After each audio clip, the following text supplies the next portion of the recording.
You are listening to Leaders and Legends, a podcast featuring some of Indiana's most fascinating men and women whose impact has shaped our state, our communities, and us. Join us as we discuss their imprint on our history. Leaders and Legends is brought to you by Veteran Strategies Incorporated, your local veteran business enterprise specializing in public relations, media relations, public outreach, crisis communications, and digital photography. My name is Robert Bain, Principal of Veteran Strategies, former Deputy Chief of Staff to Mayor Greg Ballard, and Communications Director for the Indiana Republican Party. I'm honored to be your host for our discussion.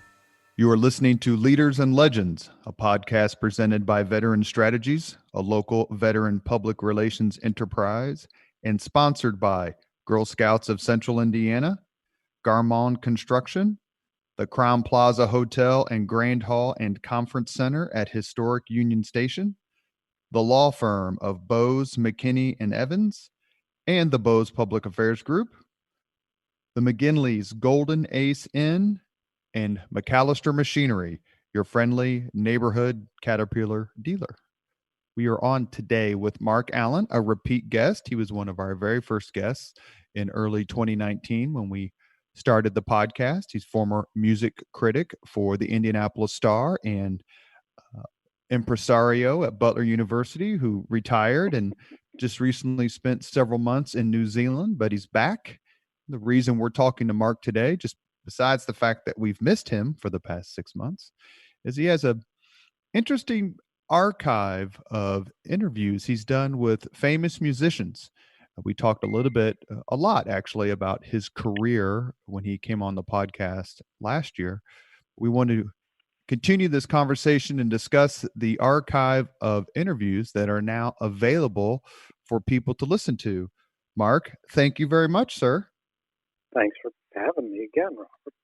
And I will apologize in advance to the audience for the multiple Seinfeld references throughout this podcast, as Marc and I are pretty addicted. Yeah, I've just been, I got Hulu when I came back, and so I've been watching Seinfeld. What was the last one you watched? Just watched The Pledge Drive. So... and it's fun to see them uncut. I generally, when I watch them, I just watch them on TBS. So there's always a minute or two cut out, and it's been nice to see the whole thing. The kids and I watched The English Patient last night. So, in the words of Mandelbaum, it's go time. That's right. Let's go. We talked a little bit about your previous podcast. So to quickly refresh, Marc was born in New York and lived there most of his life, and developed an early interest in music and journalism. And Marc, why don't you take it from there? Just give us a minute, refresh on your background and how you ended up in Indianapolis.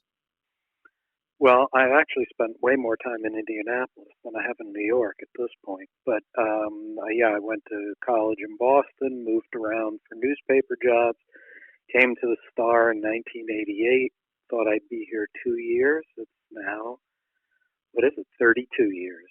So, Indianapolis is my home. And I was the music critic at the Star from 1990 to 98, but I kind of aged out of it. I got to be 39 years old and had a young daughter, and it just got to be too much to go to. I would go to about 80 concerts a year, and so working that many nights and just made it difficult. So I aged out. I was at a Rage Against the Machine concert, and good band. If you know the seating area at Deer Creek, or Ruoff, as it's now called, I used to sit in the front row of Section F, the row right behind the soundboard, which was great. You'd get the best sound, and you'd have an unimpeded view. And during the Rage Against the Machine concert, a lot of kids came rushing down, and they stood in front of me in this area because we had a lot of leg room in that row. And so they just stood there, and I'm like, "Hey guys, I'm trying to watch this." And one of the kids turned around to me and he said, "Out of the way, old man." And I thought, "Old? I'm 39. I'm not old." But I really was. And so it was time to get out, and Dave Lindquist took over and has been doing it ever since. And we've reached out. Dave's agreed to come on the podcast. We just need to get a date and a time. Obviously, with the current conditions and social distancing and the need to do everything by phone, we have to make some allowances. And we're very grateful for you to spend some of your time. Um, let's talk just quickly about uh, the reason for the tape archive and to put your interviews up on the net and do the sort of this podcast thing that you've done so well, because these interviews, I've listened to several of them and snippets of others, and we're going to talk about individual ones, but tell us a little bit about the genesis of the project. So about 5 years ago, probably longer, but it seems like it's at least 5, my friend Allan came to me and he said, "You have all your interview tapes. Let's make them into a podcast." And I did what I usually do, which is nothing. And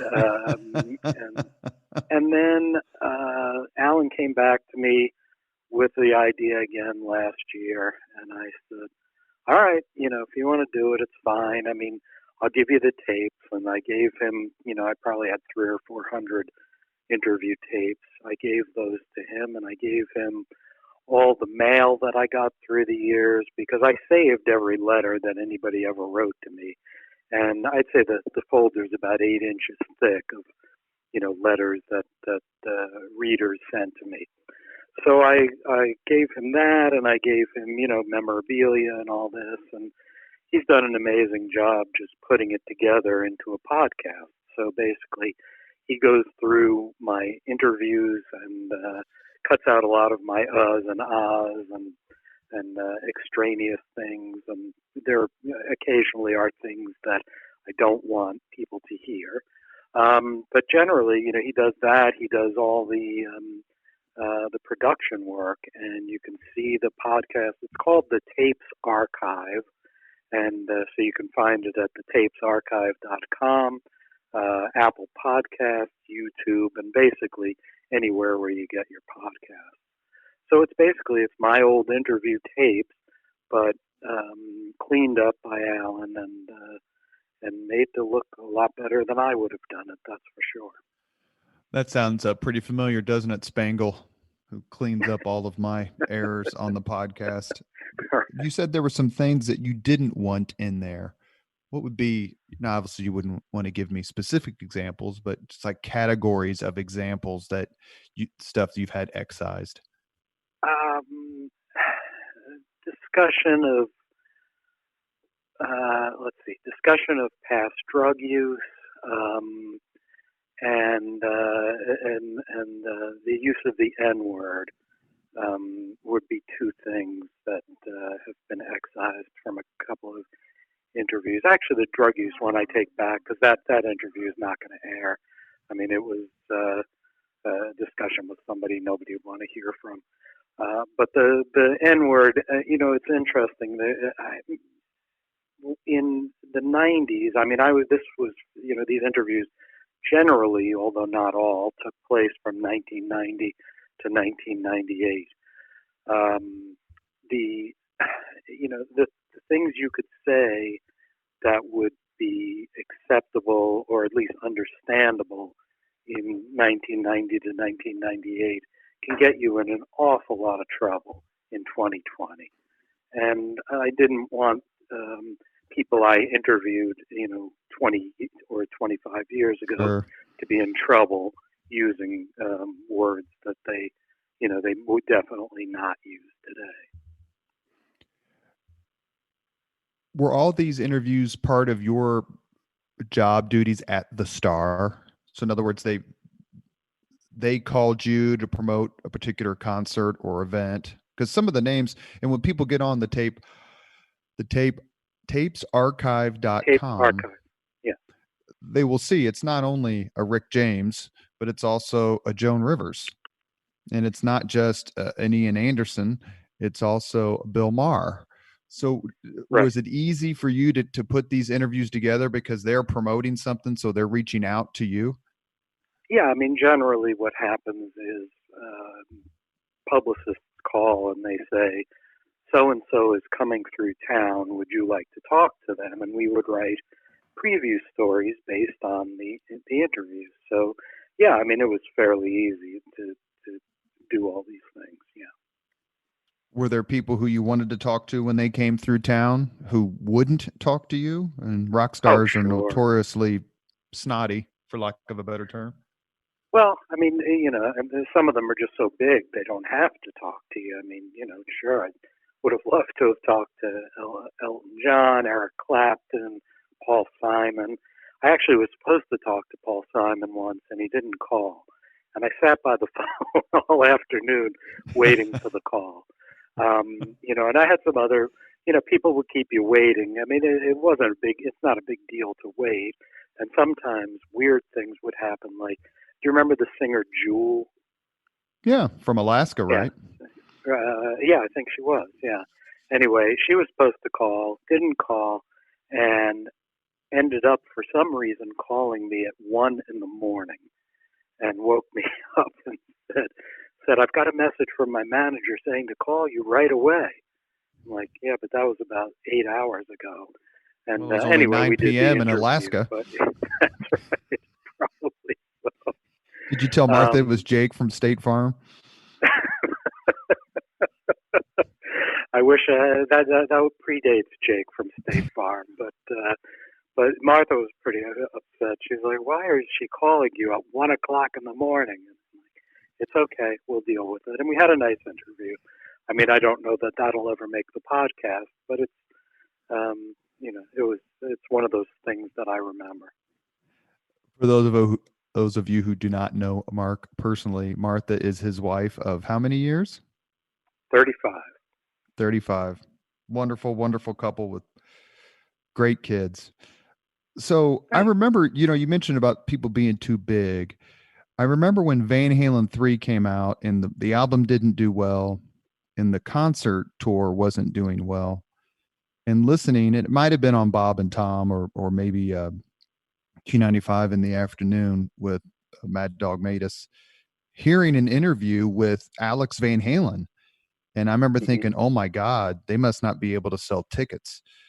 Did some of these bigger groups or personalities who were not having a successful tour or album talk to you when ordinarily they wouldn't have?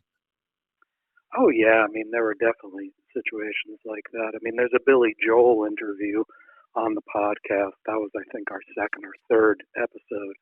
And Billy Joel was fairly huge, but at the time he was going through some troubles, I guess financial troubles and other things like that. And you wouldn't expect to get a guy like that on the phone. And I had a very nice. I mean, I think that's one of the best interviews I've ever done. Actually, it's just a great conversation. He's just a super interesting guy and fun to talk to, and very self-effacing. I'm trying to think of people you wouldn't normally get. Well, I'm looking in 1990. It's Neil Peart from Rush. Yeah, that was fairly standard. I mean, I talked to Neil 3 times, and another guy who was great. But I mean, they just considered that part of their duty, which was to promote their band, and so they would, they'd be happy to call. And Neil was, just a great conversationalist. I loved every talk that I ever had with him. He actually made me a Rush fan because I really wasn't the first time I was going to talk to him, and I listened to him talking, and I thought this guy is so smart and so interesting. What am I missing in the music? And I went back and said, okay, all right, he convinced me. The other person who was like that was Peter Buck of REM. I did not like REM at the time, and interviewed him and thought, I love this guy. This guy's fantastic. And then went back and listened to REM music and said, okay, I'm just being silly. actually really good. Okay, so So, obviously I'm looking at your website, thetapesarchive.com, and Neil Peart is 1990. We all know he recently passed away. mhm. You were not a fan of Rush during the 2112 Permanent Waves moving pictures era? You're kidding. No, I really missed it. I just totally missed it. For You know, someone who loves progressive rock and amazing musicians and instrumentality, explain to me how you missed it. I'm mystified. I think Rush was maybe not considered cool or something. I mean, I don't know. I don't. I'm kind of racking my brain trying to remember what the situations were, but I just think Rush was not highly thought of when they first started, and so I didn't pay a ton of attention to them after that. So I missed all that stuff and had to go back and and relearn it later. We're a non-judgmental podcast, Mark, so we forgive you. The very first tape or podcast you post interview after your introduction is with George Carlin. Mm-hmm. And he must have been someone, whether it was Class Clown or his HBO specials, that you listened to. And I don't want to put words in your mouth, but you listened to growing up. You're a child of Absolutely. the 70s. Mm-hmm. And what was it like to interview him? Were you just, I mean, is it one of those things where it's like, I can't believe I'm getting ready to have a private conversation with George Carlin? No, and I have to tell you, the only time, the only one of those interviews where I was ever nervous was Frank Zappa, because Frank Zappa is my hero, one of my heroes, and that was a little unnerving because Frank he doesn't suffer fools gladly, and sometimes I'm a fool. So I the thing is like you're sitting there and going, don't slip up, don't slip up. But all the other conversations, I mean, it's like I'm talking to you. It's a famous person on the other end of the line, but I never felt intimidated or, that I couldn't be myself. And sometimes, being myself turned out to be good, and sometimes it turned out to be the wrong thing. And, you just, because like you would joke around with somebody who was not in the mood to joke around. Well, I was I going to ask remember you about asking, that.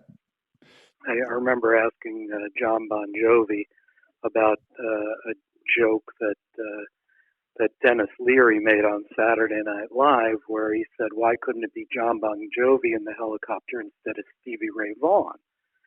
And I just wanted to know what he thought of that, and he didn't want to hear that, and he just, I mean, we went on and we had a decent conversation, and John Bon Jovi actually turned out to be pretty nice, but that was a stupid and uncomfortable way to start a conversation. And I That shouldn't was have your done first question.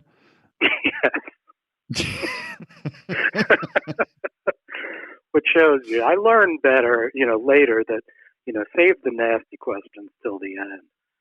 So, You are listening to but Leaders and Legends, a podcast presented by Veteran Strategies, a local veteran public relations enterprise, and sponsored by Girl Scouts of Central Indiana, Garmon Construction, the Crown Plaza Hotel and Grand Hall and Conference Center at Historic Union Station, the law firm of Bose, McKinney, and Evans, and the Bose Public Affairs Group, the McGinley's Golden Ace Inn, and McAllister Machinery, your friendly neighborhood Caterpillar dealer. Thank you for joining us on the Leaders and Legends podcast.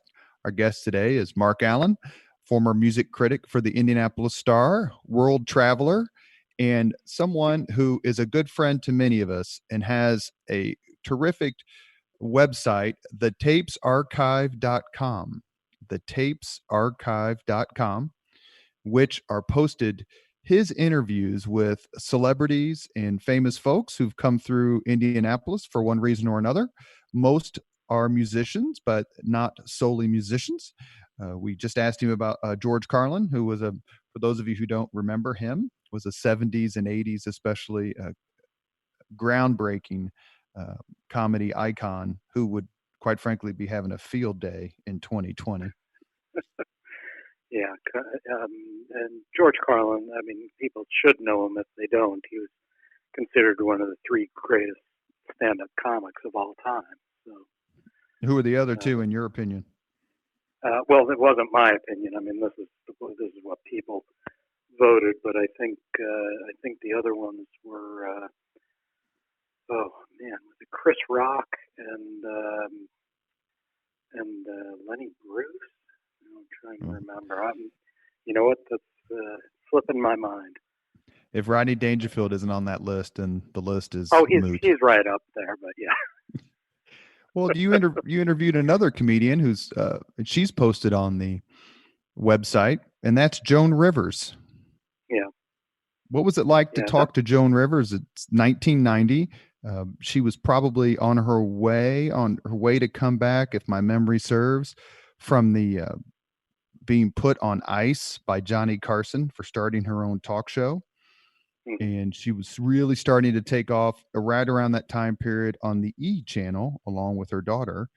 Was she nice? Was she gracious? Funny? She was incredibly gracious and very funny. And I think, she was always very candid. And, there's a quote in there. She says, "I always say what I think, whether it's, politically correct or not." Like when I was talking about Elizabeth Taylor and saying she was fat. She was fat. That's what Joan Rivers said.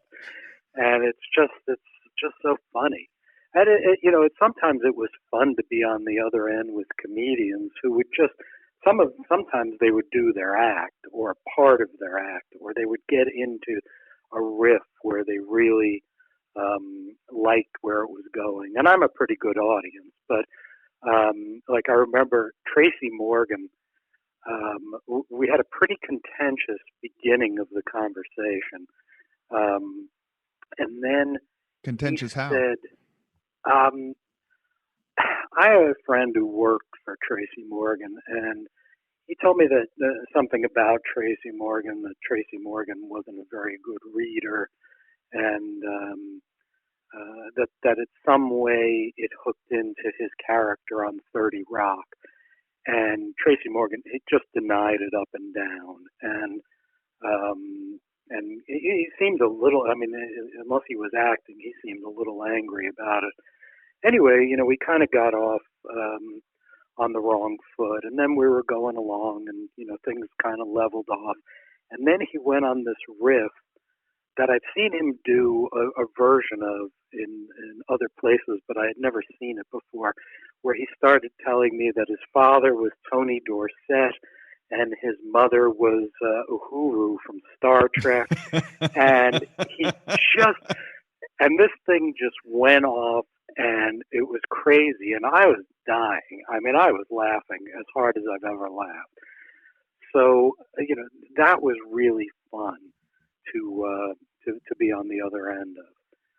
But Joan Rivers, I love talking to her. I think I talked to her a couple of times over the years. Just a very, very nice, very sweet lady.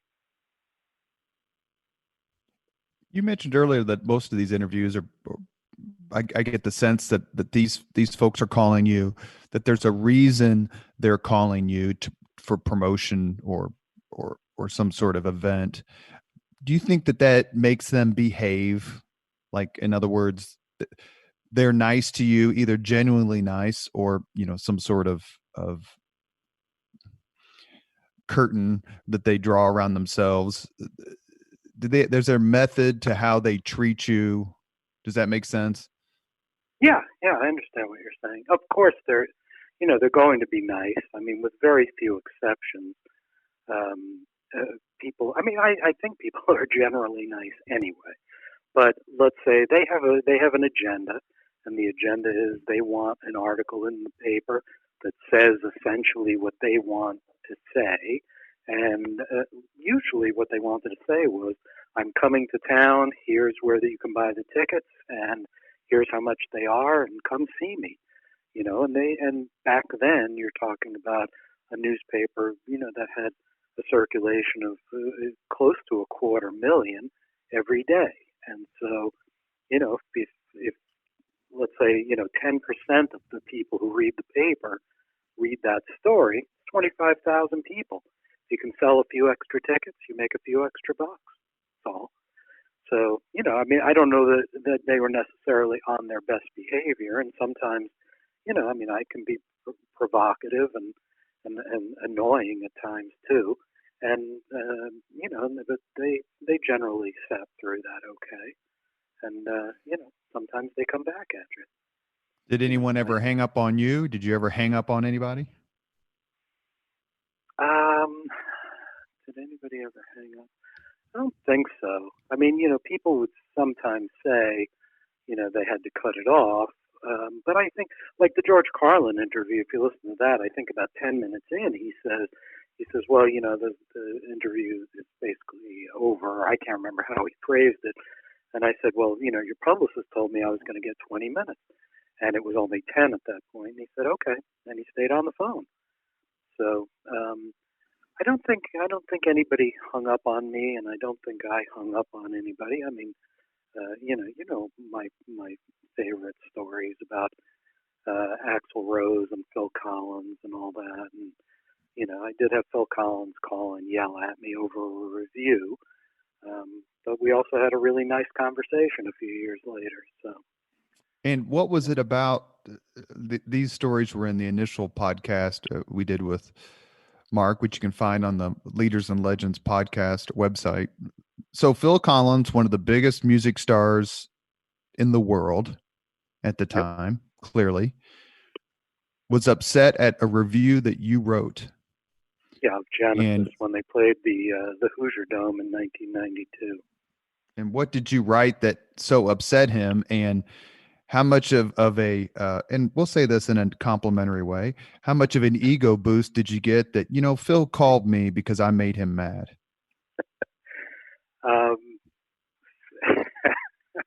I don't know if it was an ego boost. It's just a great story, it's just a story I love to tell because it's amazing to me.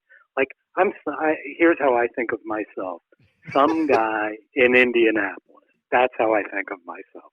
I'm some guy who writes, who was at that point writing for the newspaper in Indianapolis. It's not John Perellis at the New York Times. It's not Robert Christgau. It's not anybody who's important or known or anything like that.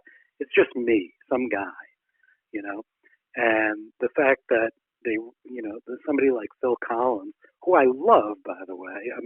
I don't love all his solo stuff, but I do. I've admired the guy, basically as long as I've been listening to music.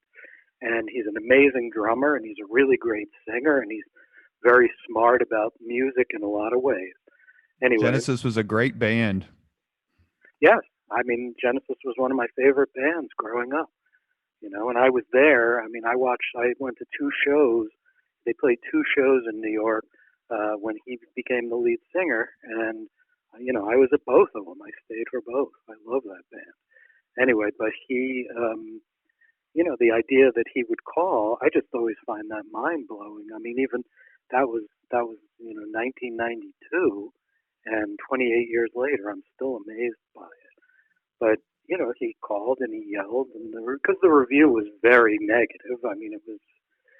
But they just I think it that in. was also another. Yes, that was generally what I was saying. I didn't think they had played nearly as hard or as well as they could have, and they were just there to collect a paycheck. And nobody wants to hear that. So if you're the performer, you don't want to hear that from somebody. And I think there's also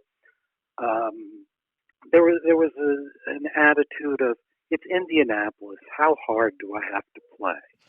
And I really believe that because this is a city, it's a very kind city, and if you come here, people will give you a standing ovation, essentially. And that was something that I've never understood. It's like, if I'm going to give you my money to perform, I want to see a good performance. I don't need you to mail it in. And so that was essentially it. And then he called and he yelled at me, and I spoke back to him, and the end of the story was, and we ended up having a nice conversation 5 years later when he was supposed to come back. Do you get the sense after the conversation that he realized what a huge fan you are and you had high expectations and they just weren't met? I think he understood that, because when I said to him, "Look, I'm sorry you feel that way, because I've been a Genesis fan, all my life, and I own virtually every record you've ever made, most of which I bought with my own money." And boy, you don't want to hear that. You want to hear it's some critic who hates you. You don't want to hear that it's a guy who loves you and thought that you put on a lousy show. Was there anyone who you were going to call or was going to call you who you just flat out just didn't want to talk to? There were a lot. I was around covering during the hair metal days, so there were a lot of bands like Warrant and Cinderella Poison. and stuff like that, Poison. Although I had a great conversation with Ricky Rocket, the drummer from Poison. He was really fun to talk to. Most of these guys, What made him fun? Sorry to interrupt. What made him fun? He collected old horror movie memorabilia, and Oh, so that's we great. had a really cool conversation about that. Not that I'm any expert on it, but he was, and so it was fun to talk to him about that. And when you get these guys and they don't take themselves too seriously, it's always nice. And I like talking to anybody who does something professionally and does it well. Now, do I have to? I don't love what they do, but I can appreciate it because they've gotten to a certain level, and so they're smart about it. They know something, and so and I also remember I'm not writing for me. I'm writing for the readers, and the readers, want to know something about these guys. So I try to find out something about them for the fans. I was writing for the readers of the newspaper, not for me and not for the musician, really. And I hate to pick on hair metal because I'm a child of the 80s, not the 70s, but some of those bands, besides kind of just being Van Halen clones, especially their guitarists, um, they clearly rode the MTV wave and their good looks and, kind of the same sounding songs to prominence and riches. And did some of them come off with the vibe of, yeah, I kind of know that I don't necessarily belong in the same sentence with John Bonham or Charlie Watts or Ringo Starr or whomever, and I'm making a lot of money just by playing the same songs over and over again. So I'm not here acting like I'm some sort of world famous classical musician. So let's just have fun with it because we both know what's going on. The one example of that sticks out in my mind is I remember a conversation with Gene Simmons of Kiss, and I remember him describing their musical ability as average and their songwriting ability as average, and they were one of the few people he was one of the few people who admitted it, but he also he could afford to admit it. He had certainly made enough money over the years that wouldn't have hurt him at all. And I also remember one thing about it was they were coming through with one of those Kiss conventions. Do you remember these things? Yeah, a little bit. Yeah, I mean, they would play acoustic of all things, which is a weird thing for Kiss, and then they would meet their fans. And there are two things about this. One, the tickets were $100, and that was at a time when $100 ticket was an enormous amount of money. I mean, it was just almost outrageous to charge $100. And I remember saying to him, what do you say to a fan who can't afford it? And he said, "You can't come."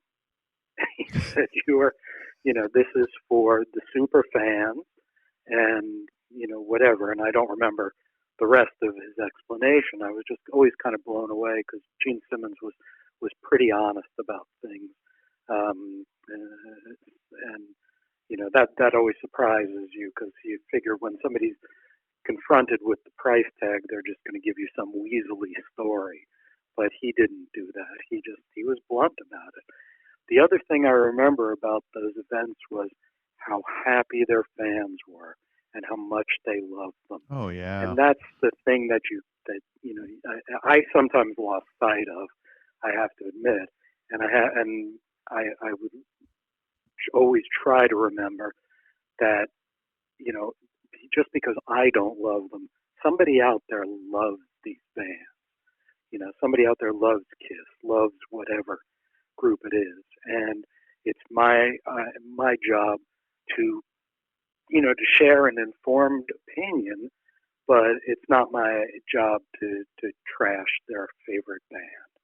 And so that it creates some conflicts when you're trying to do the work that I did. But on the other hand, it's nice to remember things like that and think about them, and you just remember that music makes people happy, and that's the greatest thing. Exactly. You mentioned a few minutes ago about Phil Collins calling you after a bad review, and did anyone ever call you after a good review? Like, hey, you really captured what we were trying to do there. I know it's not your job to basically write our press releases, but at the same time, I appreciate the fact that you took the time to understand what we were trying to accomplish on stage. Paul Schaefer of Letterman's band, sure, he brought his band to Starlight Musicals, the Hilton U. Brown Theater that used to be at Butler, and they played there, and it was a very good show, and that's just a band of true professionals. And and I wrote a review saying so, and I missed this phone call, but he left a message saying essentially thank you, and that was one of the rare ones. I had a message from Jimmy Page and Robert Plant's publicist after they played at Market Square Arena, saying thank you for the review. But I said, great. Would they get on the phone with me? And they said no. It's Robert Plant and Jimmy Page. That's right. It's Robert Plant and Jimmy Page. You talk about people I would have loved to have talked to. Didn't happen. But so occasionally you would get a nice note or something, but not very often. I got as many angry phone calls or weird things happened to me, like the fish incident. Please tell us again. Yes. So Fish came through, and generally, while I'm not a huge fan, I'm an admirer. I think those guys are amazing musicians and can do extraordinary things playing in concert. But they came to Deer Creek and they played this show that was just relentlessly awful. I mean, every song was the same kind of plodding mid-tempo, just awful. I mean, it was just a terrible concert, and probably the worst concert I saw at Deer Creek in those 8 years. And so I wrote a review saying, in the words of, to borrow a phrase from Judge Judy, don't pee on my leg and tell me it's raining. That's what Judge Judy used to say. I'd say Fish peed in their fans' ears, and the fans in turn would have tape recorders running to capture the moment. As in, the fans are unaware of, I think they're just so happy to be in the presence of Fish that they were unaware just how awful this was. And that, this was, I think it was 1997, if I remember correctly. And, there's really no internet at that time. And so that review got passed around among Fish fans. And for about a year, I would get a letter every so often from an angry Fish fan over that review. And even now, that phrase about pee on your leg and tell me it's raining, people have, at the last Fish show, or it wasn't Fish, it was Trey Anastasio, the guitarist, when he came to Indianapolis, somebody handed him a leg, as in like a prosthetic leg, as if to say, here, pee on my leg, go ahead. Does So it it's get very weird. And there's a documentary about fish called Bittersweet Motel, and Trey discusses my review in that movie. you So, stand by it to this day? oh, absolutely. I mean, it doesn't make me any less of an admirer. Just and actually, this made me more of an admirer because Trey he says, well, he's right in a sense, because if you're going to experiment on stage, sometimes you're going to fail. And I thought, wow, somebody who actually took responsibility for what they did. That's so rare. So if I was an admirer then, I'm even more of an admirer now. Did it get easier to interview people? I'm going to specifically ask you about someone I'm guessing you talked to many, many, many times.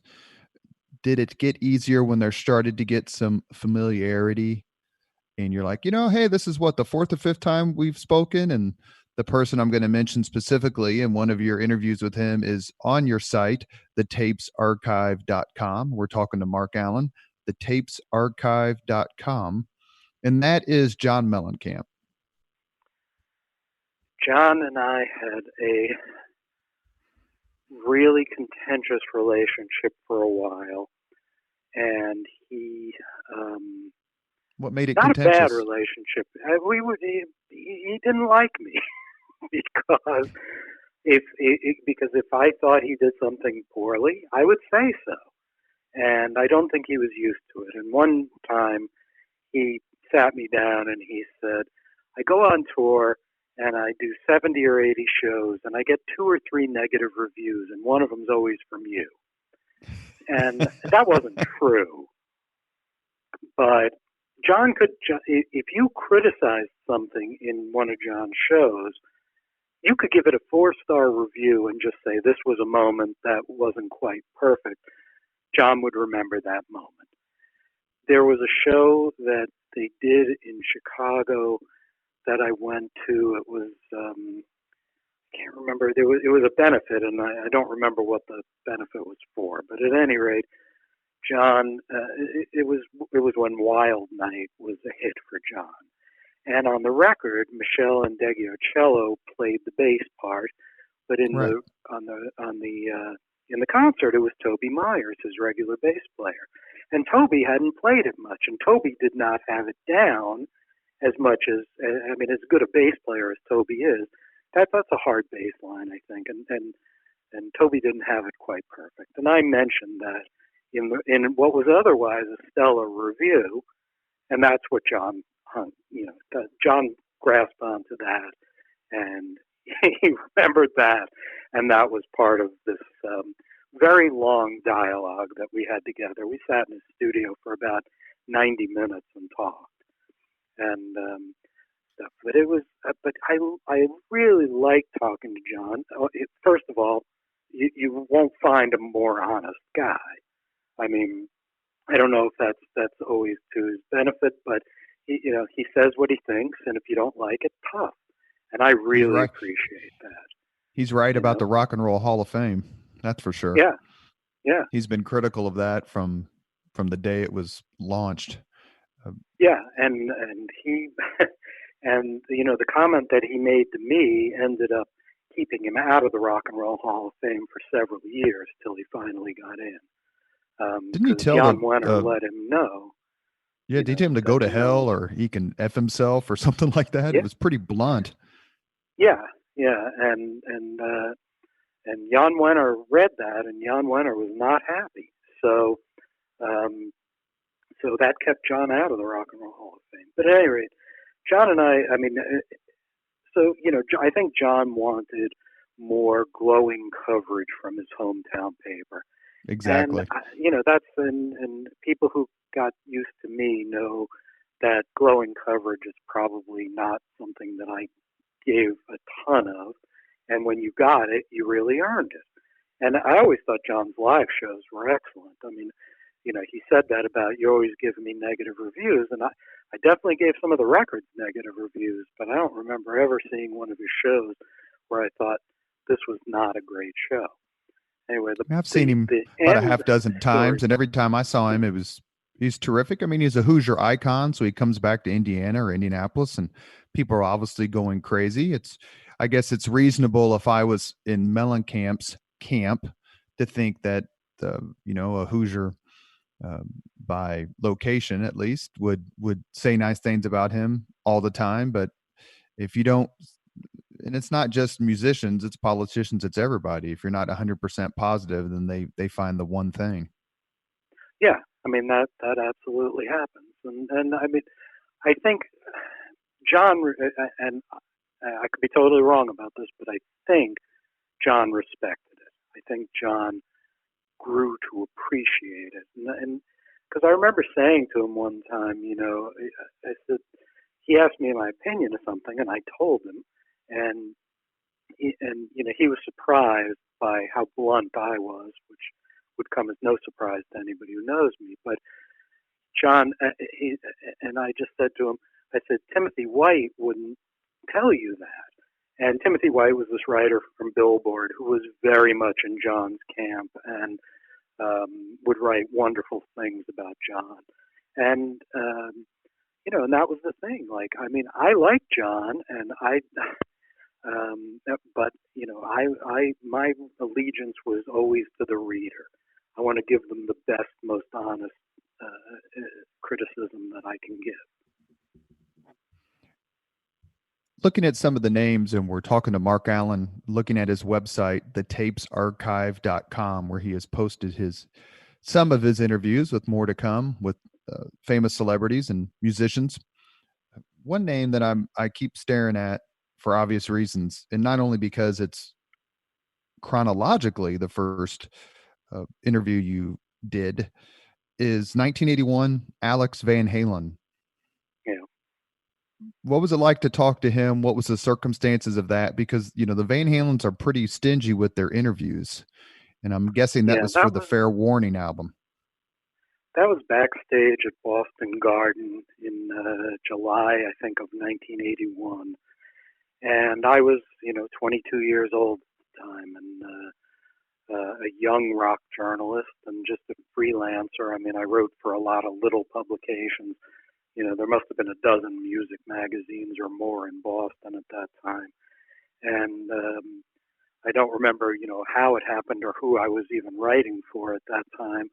Or who ended up with the article, but so they just said, you want to talk to Van Halen, and I have to tell you, again, not a huge fan at the time, and so, but I said sure because I'm happy to talk to pretty much anybody. I think if they have merit and they have fans, then fans want to know about them, so I'm glad to talk to them. Anyway, you were a fan of Eddie more than the band. I'm sorry, Mark. You're a fan of Eddie's playing, not necessarily the band. Yeah, I'd say that that's true. I mean, David Lee Roth was not well thought of. I think when the band first came out, and I certainly was not an admirer. I mean, I do like him more now, but back then not so much. And Van Halen was almost, I mean, it's funny to think of them as metal because they're not metal, but they were kind of thought of as metal. And so, that was a genre that I didn't have a lot to do with. I wasn't a huge metal guy at that point. Not that I'm huge now, but I was, I can appreciate it more now. So, like somebody commented on that interview and said, oh, you were so lucky to be in the presence of a rock deity. And I thought, that wasn't the way I saw it at all. I just was going to do an interview with somebody. And the one part of that interview that I remember, and I'm not sure if it's on the interview or not, is Alex said, what do you think of us? I mean, he just generally, what do you think of the band? And I said, I remember saying, I'm not a huge fan of what you do, but I think you do it really well. And he said, fair enough. And I remember walking around Boston Garden with him, and he showed me his drum set and all that. Really? It was a really fun conversation. I mean, he's a very loose He was a very loose guy. I don't know what he's like now, but back then he was just, these were guys in their 20s and they were having fun, and I enjoyed that experience. But it's an experience I can enjoy more now, thinking back on it. Then it was just another interview. Another name that pops out as I'm staring at it, because I'm pretty sure you're a big fan of this band, so please correct me if I'm wrong, but John Entwistle, the bassist for The Who. Yeah. Oh, Who's one of my all-time favorite bands, and it was great to talk to him. And he's got a real good sense of humor, which I didn't know because you didn't see that many interviews with him. It was always Pete or Roger, and to be able to talk to him and find out a little bit more about how he became a bass player and why the bass and all that, and he's just funny, like sneakily funny, in the same way that he's just an extraordinary musician, and I don't think people necessarily recognize it. But, to me, I think he's the greatest bass player of all. I mean, I should say, greatest rock bass player. And, so having a chance to talk to him and learn a little bit more, that was fun. Is it difficult not to, you mentioned Frank Zappa earlier. Is it difficult not to fall into fandom and keep the journalistic, I hate to say platform, and speak from that platform and ask questions based on that, as opposed to saying, well, when I saw you at the Nassau Coliseum in 1972 kind of stuff?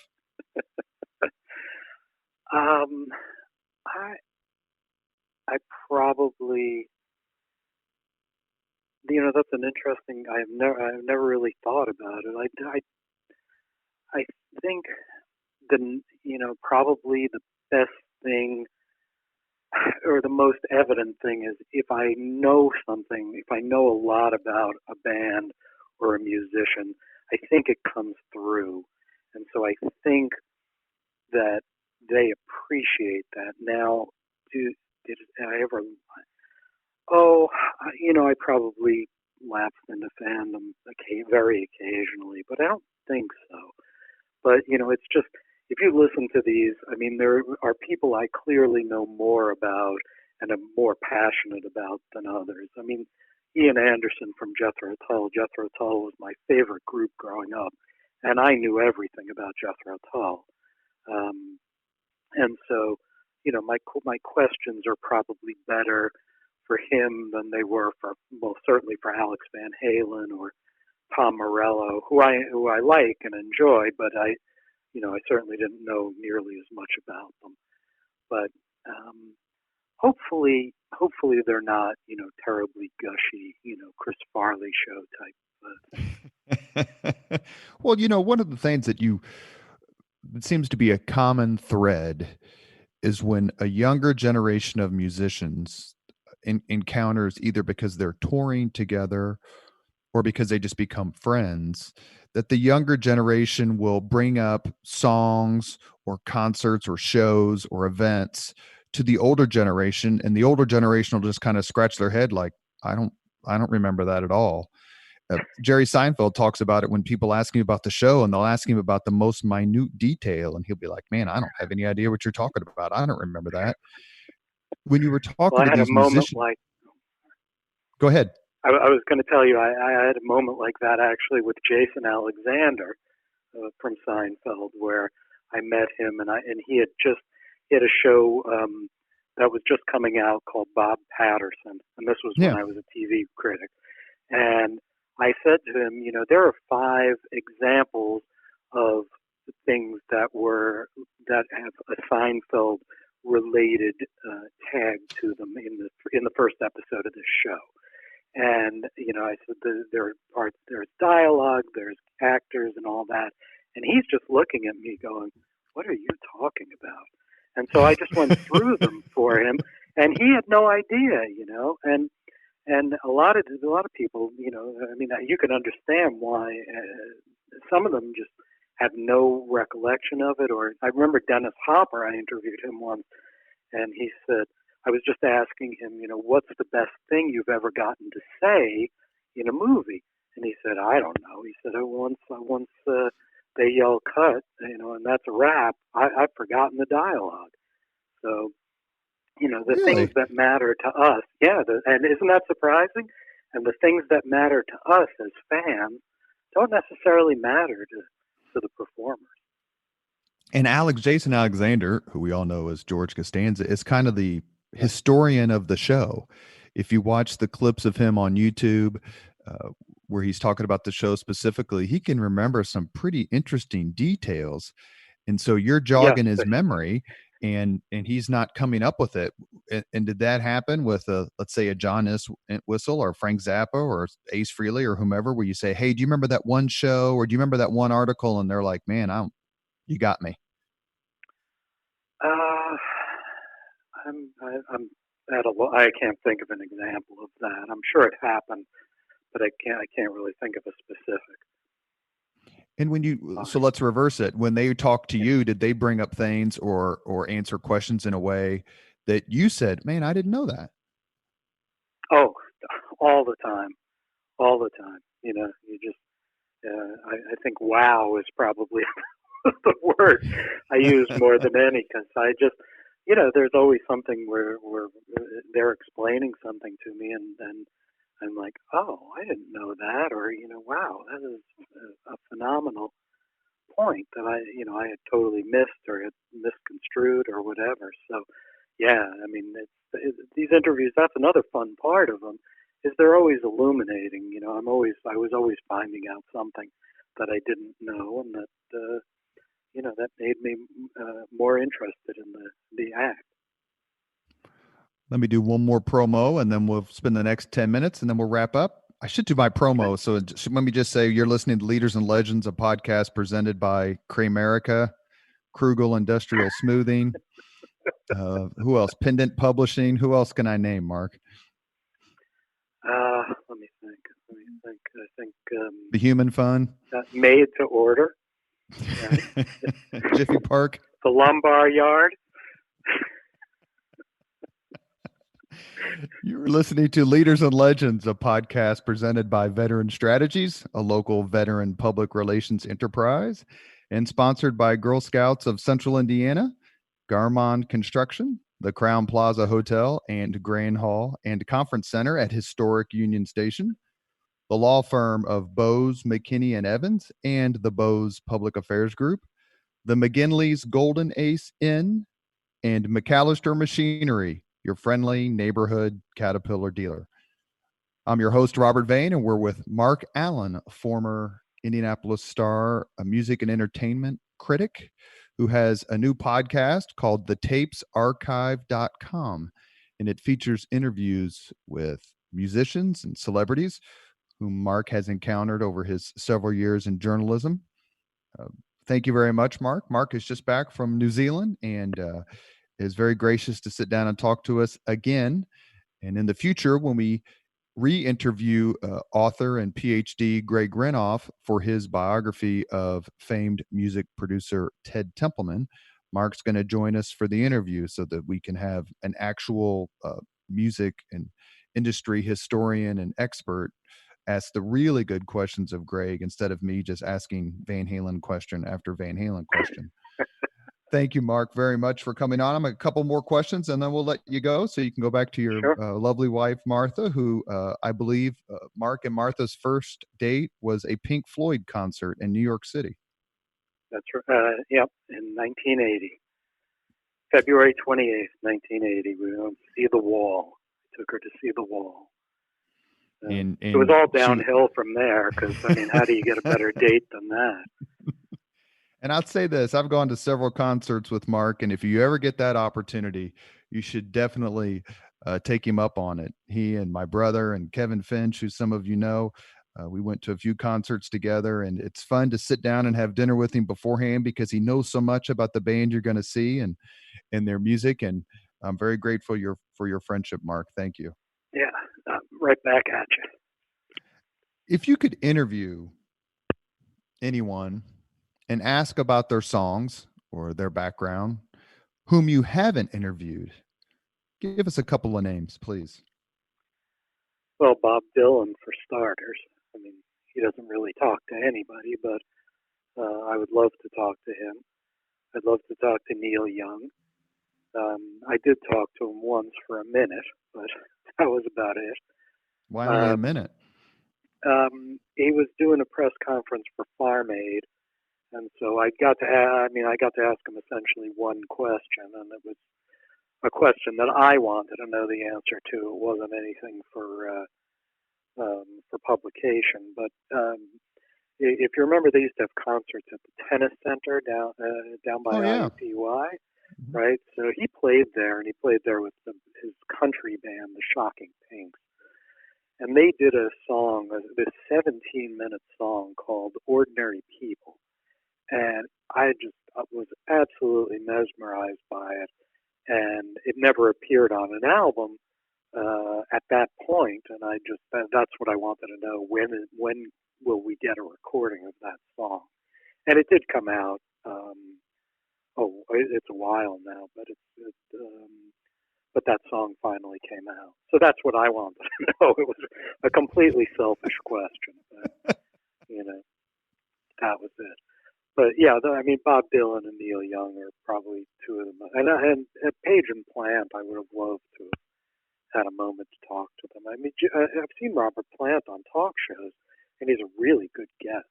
So he would be fun. I think Roger Waters would be really interesting to talk to as well from Pink Floyd. So those are probably four people I'd love to talk to. And you know who I hate to say this because I'm such a fan, who appears based on when I've seen it, videos of it or whatever, who's just an awful interview because he's so incredibly undisciplined, and that's David Lee Roth. It's like he doesn't even answer the question. How could you handle someone, forget that it's him, but just anyone like that who you're trying to have a conversation with, a meaningful conversation that you're going to translate and transcribe for your readers? How do you handle that? There are guys who completely go off the rails, and actually Sammy Hagar is also somebody sort of like that, where you could ask Sammy a question, put down the phone, go get a pizza, come back, and he's still answering the question.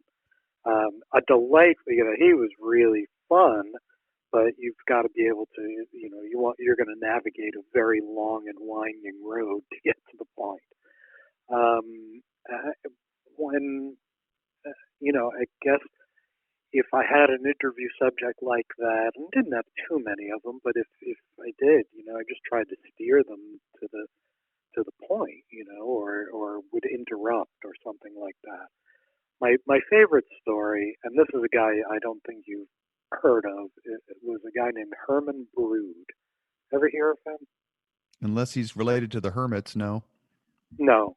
So Herman Brood was this. I think he was from Holland, and he came along in the '70s, and he had a couple of very minor radio hits.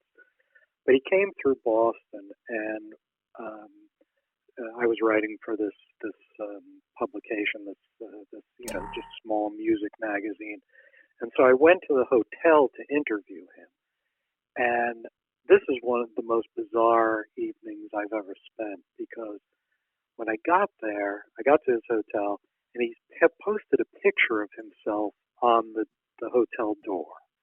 Okay, so his hotel room has a picture of him, and the door is slightly open. So I knock on the door, and nobody answers, and so I kind of push the door in, and Herman is behind the door, and he's kind of hiding. And I'm thinking, this is really weird.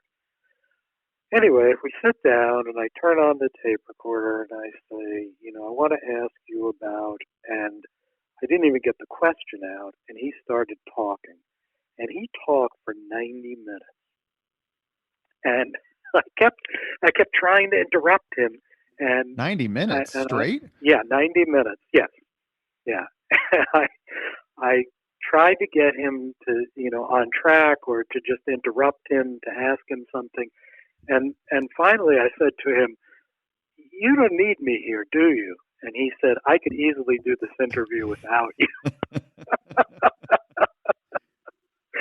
And this guy was such a character. I mean, he claimed that he had done heroin 10,000 times, and he was just, I mean, he was all over the map on everything. But he was an interesting musician. I mean, I liked the records, the two records he made that I heard. I think he made others, but I only remember hearing two of them. And that was just, one of the more bizarre situations I was ever in. A lot of the interviews, I mean, the overwhelming number of them were done on the phone. But, that one, especially when I was a kid and I was in Boston doing this, most of the interviews were in person.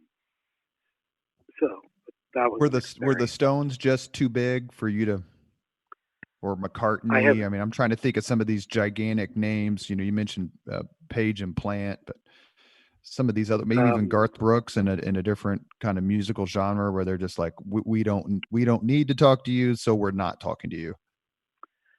Garth Brooks did a press conference once when I covered him, and he was always pretty gracious about spending time with the media, but in a collective group, not in an individual situation. You weren't getting him on the phone. At least, I mean, I'm sure if you were at the New York Times or the LA Times or something, or the Washington Post, you're getting him on the phone. But in Indianapolis, that wasn't going to happen. You mentioned the Beatles. McCartney, when he came through here, he did press conferences again, just like Garth Brooks did. Ringo would give you 5 minutes. So you got on the phone and you had 5 minutes and that was it.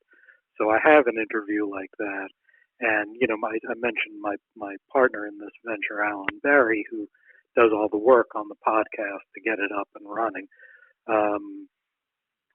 Allan, I've been trying to say we should run the Ringo interview, and he's like, but it's 5 minutes. And so we'll figure out how to get it on there at some point. But so I have talked to Ringo. I've talked to Charlie Watts a couple of times, and Bill Wyman of the Stones, and actually Darryl Jones, the bass player, I interviewed the first week when he started playing with the Stones after Bill Wyman left the group. Yeah, and that was kind of fun, because the first, basically I talked to him after the first show that he ever did with the Stones. And, that's kind of fun to hear about. Hopefully that'll, make it onto the podcast at some point. So, I mean, some of these people were just, they're just too big. They don't do interviews, or they do interviews with, Rolling Stone or the New York Times, and that's about it.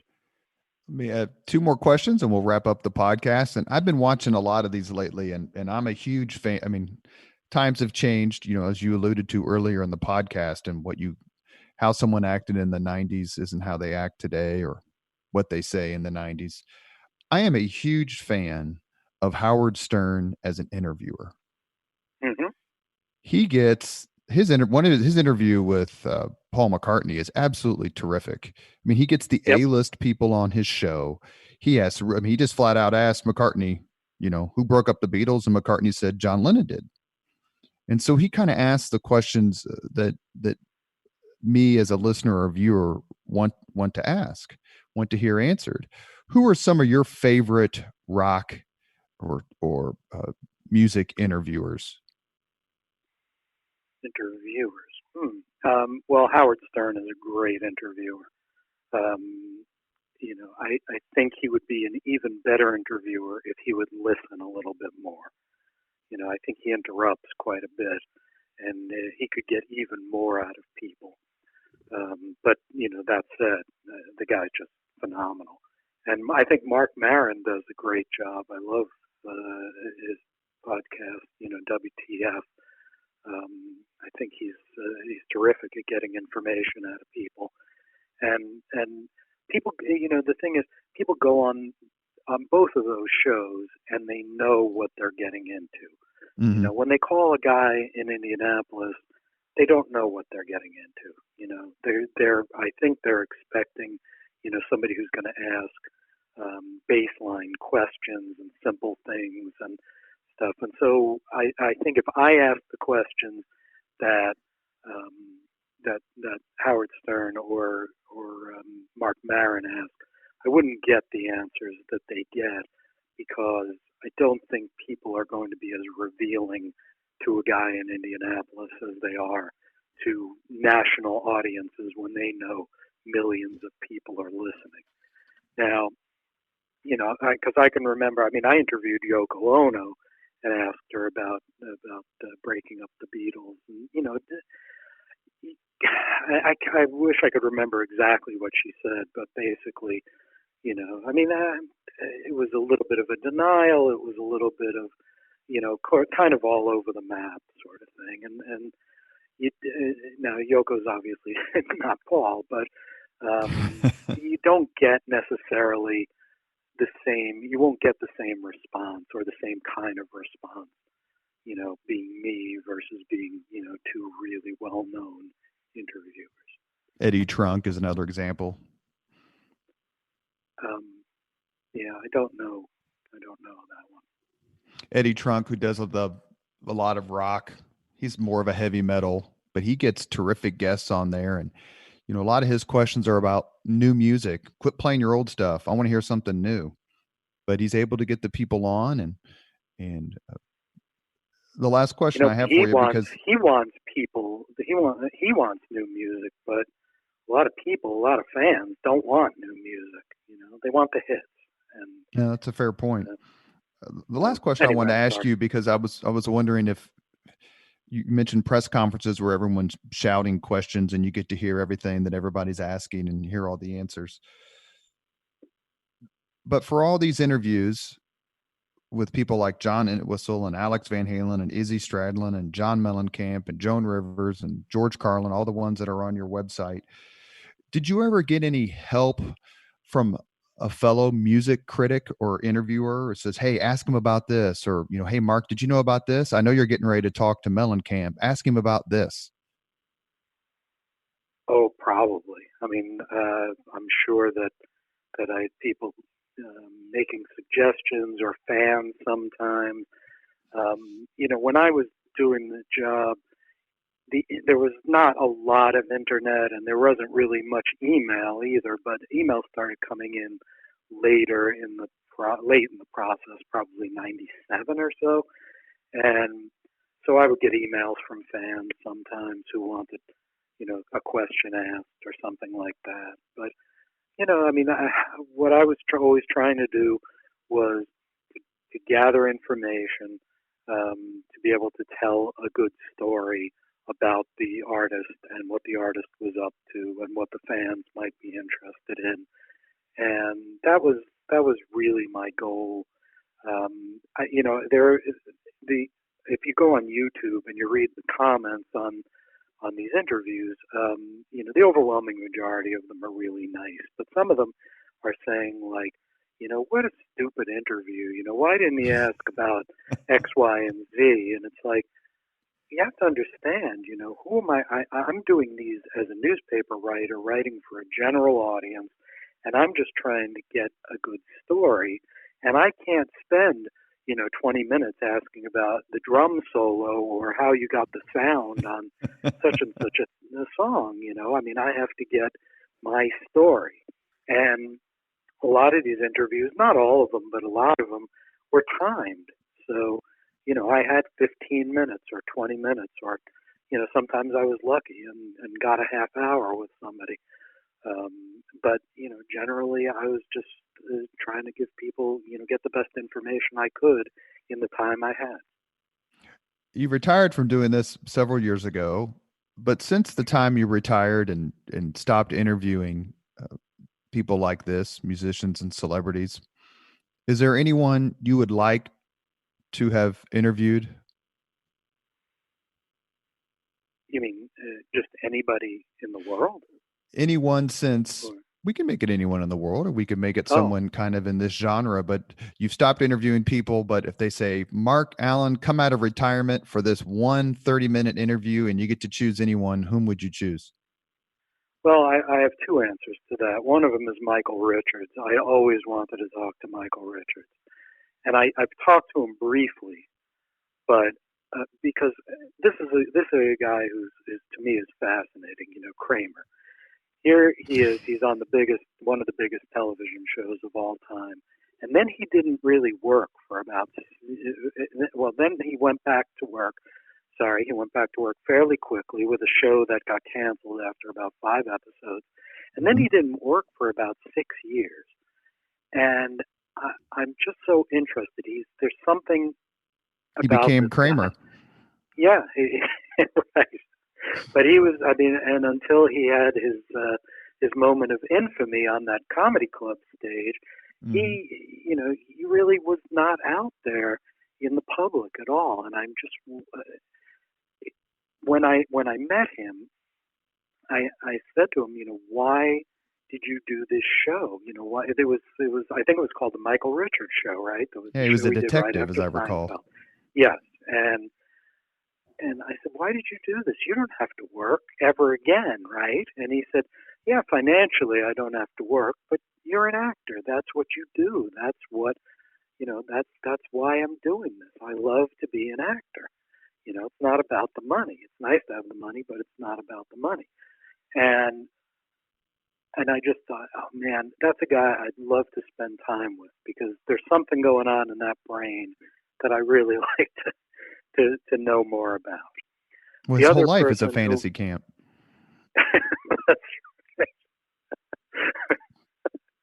The other Go on with I'd your really second like one. I'm sorry.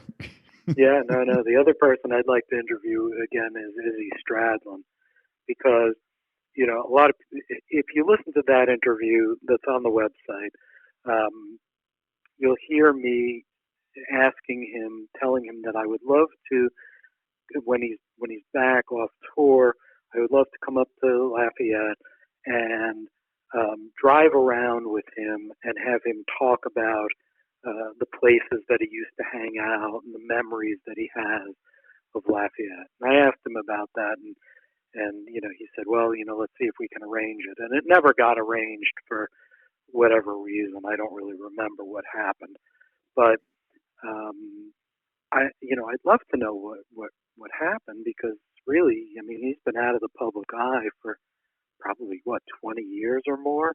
Mm-hmm. And you wonder, how did that happen, and why did that happen? And because I thought that the interview that I did with him was when his first solo record came out with the Juju Hounds, which I think is a masterpiece. I love that record. It's such a great rock and roll record.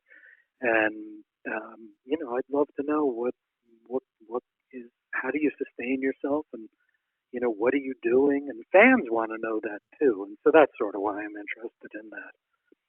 So those would be my two right now.